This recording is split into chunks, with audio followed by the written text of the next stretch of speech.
Assalamualaikum warahmatullahi wabarakatuh. Apa kabarnya teman-teman? Balik lagi di kajian online.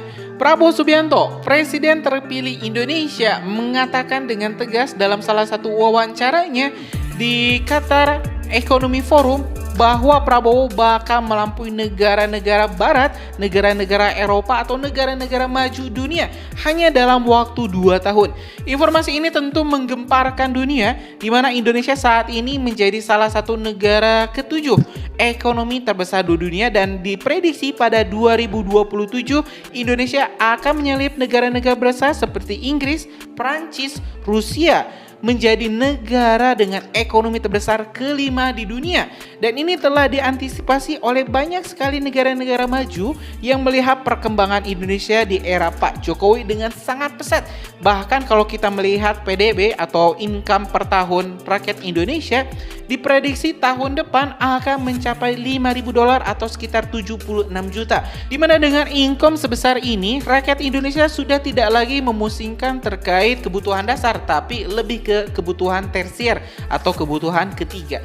Ya teman-teman, untuk mendukung informasi kali ini di video ini, kita juga telah menyiapkan salah satu artikel di CNN Indonesia yang berjudul Prabowo bocorkan prioritas program di 2 tahun pertama jadi RI 1. Oke teman-teman, kita bakal cek dulu ini artikelnya. Dilansir dari CNN Indonesia, Presiden terpilih Prabowo Subianto membeberkan prioritas programnya di 2 tahun pertama ia menjabat nanti. Fokus kebijakan antara lain adalah ketahanan pangan, swasembada, energi, hingga menghilangkan kemiskinan. Menurutnya, swasembada pangan menjadi keharusan di mana ia akan melanjutkan fondasi kuat yang sudah dibangun oleh Presiden Joko Widodo Jokowi. Fokus ini saya adalah yang pertama ketahanan pangan. Indonesia harus swasembada pangan, kemudian ketahanan energi, swasembada energi, dan kita bertekad untuk mengentaskan kemiskinan. Ujarnya dalam Qatar Economy Forum yang dikutip dari tayangan YouTube Bloomberg pada Kamis 16 Mei 2025.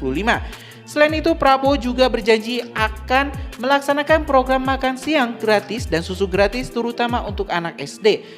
Tujuannya agar tak ada lagi anak yang kelaparan. Bring down poverty in a massive campaign, massive effort.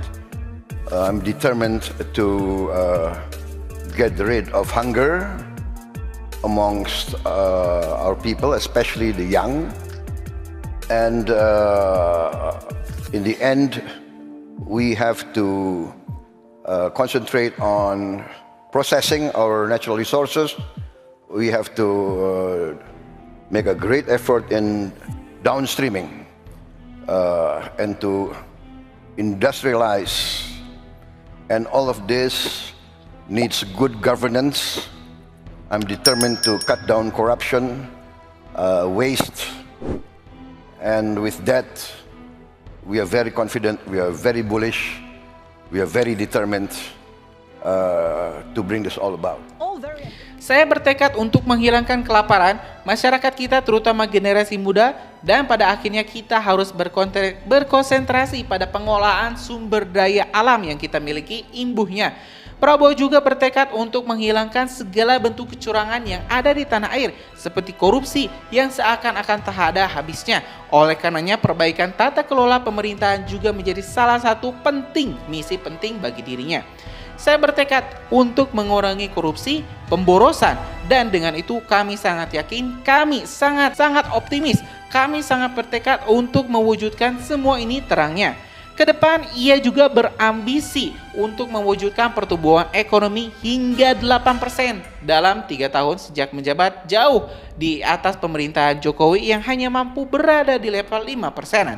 Saya sangat percaya diri, saya juga telah berbicara dengan para ahli saya sudah mempelajari angka-angkanya, saya sangat yakin kita bisa dengan mudah mencapai pertumbuhan ekonomi 8% dan saya bertekad untuk melampauinya pungkasnya.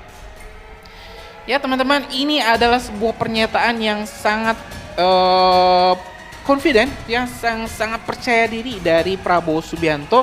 sebagai presiden terpilih Indonesia, di mana Pak Prabowo mengatakan hal ini di hadapan para diplomat Eropa, di hadapan dunia, di hadapan para leader-leader dan juga presiden-presiden lain.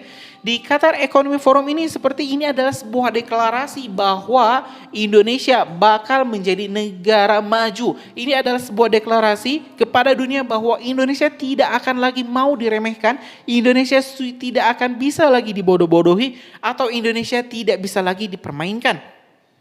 Sudah sangat tepat teman-teman dari pernyataan Prabowo, di mana Prabowo ini menjelaskan bahwa Indonesia akan swasembada pangan, akan swasembada energi, akan fokus mengentaskan kemiskinan, akan mengelola sumber daya alamnya, akan mengelola pertahanannya. Ini saya yakin sudah paket lengkap dan adalah PR besar bagi Prabowo Subianto untuk menyelesaikan berbagai permasalahan-permasalahan Indonesia di sini.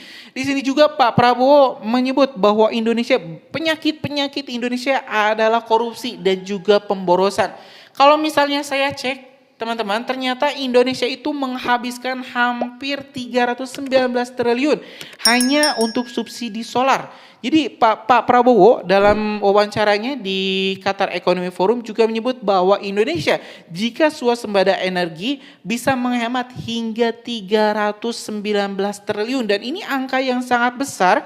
Karena kalau misalnya Indonesia bukan tidak bisa teman-teman, bukan tidak bisa swasembada energi, tapi memang mohon maaf, pejabatnya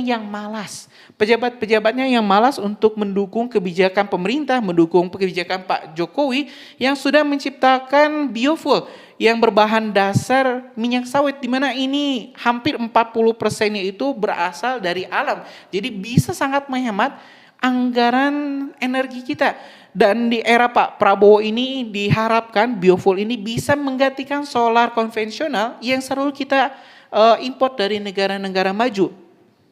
Jadi memang miris teman-teman. Indonesia yang kaya dengan kilang minyak, ya kita itu kaya dengan minyak mentahnya, tapi minyak mentahnya dijual ke luar negeri dan kita beli barang jadinya. Nah, kenapa enggak berpikir ini pejabat-pejabat kita yang lalu ini kenapa enggak berpikir ya sudah olah saja di Indonesia, apa susahnya? Kenapa kita harus menjualnya dengan murah dan kita beli dengan mahal? Ibarat kita ternak telur, ya kita jual ke orang, terus kita beli telur yang sudah dimasak, kita yang juga bisa masak. Kita punya semua instrumen, kita punya bangunannya, kita punya para ahlinya. Jadi ini memang logika mati yang saya bilang. Ini logika pejabat kita memang logika mati. Mereka pengennya langsung disuapi, mereka pengennya langsung nggak mau capek, nggak mau berkeringat. Tapi berbeda dengan Pak Prabowo. Pak Prabowo di sini mengatakan bahwa Indonesia 2 tahun lagi bakal menjadi negara dengan ekonomi terbesar kelima di 2027, yang bahkan telah melampaui Inggris, melampaui Rusia, melampaui Prancis dalam urusan kekuatan ekonomi. Nah teman-teman, tentu kita bakal mendukung misi Pak Prabowo ini, kita bakal doakan misi Pak Prabowo ini bisa tercapai, dan tentu kesejahteraan bangsa Indonesia adalah tujuan utama dari Pak Prabowo untuk mengentaskan kemiskinan. Ya teman-teman, itu informasi yang saya rasa ini adalah informasi yang sangat positif, informasi yang sangat baik. Dan alhamdulillah kajian online bisa terus memberikan informasi-informasi positif ini kepada teman-teman, pada subscriber kajian online, ya di tengah gempuran informasi-informasi negatif, informasi-informasi yang mungkin saya rasa tidak lebih bermanfaat daripada informasi yang telah kita sampaikan.